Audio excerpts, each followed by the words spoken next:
నేటి విశ్వాస నాయకుడు జార్జ్ కాలిక్స్టస్. ఈయన 1656 మార్చి 19న పరలోక పిలుపును అందుకునిరి. ఈయన ప్రత్యేకతలు: ప్రారంభ సంస్కర్త, ప్రఖ్యాత వేదాంతవేత్త, వేదాంత శాస్త్ర ప్రొఫెసర్, శాంతి దూత.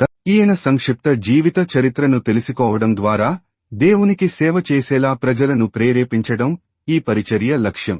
భారమున్నచో ఇతరులను కూడా ప్రేరేపించండి.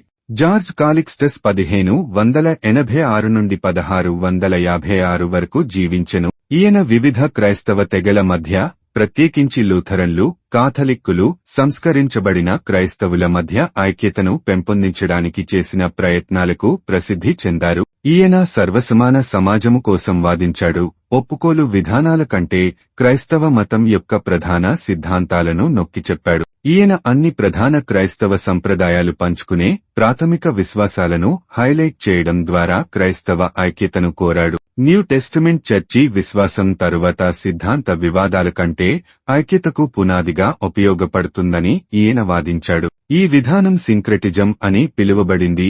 వేదాంత వైరుధ్యాలను తగ్గించడం, సయోధ్యను పెంపొందించడం లక్ష్యంగా పెట్టుకుంది. ఈయన హెల్మ్స్టెడ్ విశ్వవిద్యాలయంలో వేదాంత శాస్త్ర ప్రొఫెసర్గా అత్యంత ప్రముఖ వేదాంతవేత్తలలో ఒకరిగా ఉద్భవించాడు. హెల్మ్స్టెడ్ స్కూల్ ఆఫ్ థియాలజీని రూపొందించడంలో కీలక పాత్ర పోషించాడు.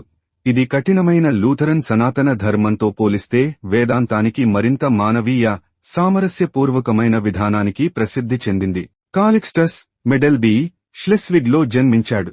ఈయన హెల్మ్స్టెడ్, జెనా, గీసెన్, టుబింగెన్, హైడెల్బర్గ్లలో భాషాశాస్త్రం, తత్వశాస్త్రం, వేదాంత శాస్త్రం అభ్యసించాడు. హాలండ్, ఫ్రాన్సు, ఇంగ్లాండులో ప్రయాణిస్తూ ప్రముఖ సంస్కర్తలను కలిశాడు. 1614లో తిరిగి వచ్చిన ఈయన జెస్యూట్ అగస్టిన్ తురియానస్తో తన మునుపటి చర్చకు ముగ్ధుడై డ్యూక్ ఆఫ్ బ్రున్స్విక్ చేత హెల్మ్స్టెడ్లో వేదాంత శాస్త్ర ప్రొఫెసర్గా నియమించబడ్డాడు. వివిధ ప్రొటెస్టెంట్, రోమన్ కాథలిక్ బోధనలను అధ్యయనం చేసిన కాలిక్స్టస్ ఏకీకృత వేదాంతాన్ని అభివృద్ధి చేయడానికి ప్రయత్నించాడు. 1613లో ఈయన డిస్ప్యూటేషన్స్ ది ప్రెసిపుయిస్ రిలిజియోనిస్ క్రిస్టియానే కాపిటబస్ ను ప్రచురించాడు. ఇది సనాతన లూథరన్ పండితుల నుండి విమర్శలను పొందింది. 1645 కాన్ఫరెన్స్ ఆఫ్ థోర్లో పాల్గొన్న తర్వాత కొత్త విమర్శలను ఎదుర్కొన్నాడు.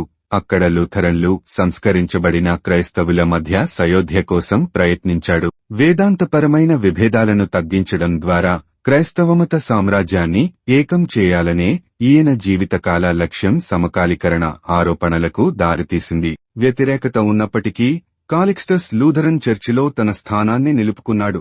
మరణం వరకు హెల్మ్స్టెడ్ విశ్వవిద్యాలయంలో వేదాంత శాస్త్రం బోధించాడు.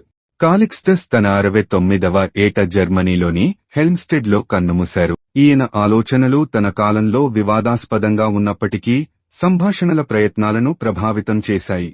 ప్రభువు నామమున వందనములు. John Michael, Rajahmundry.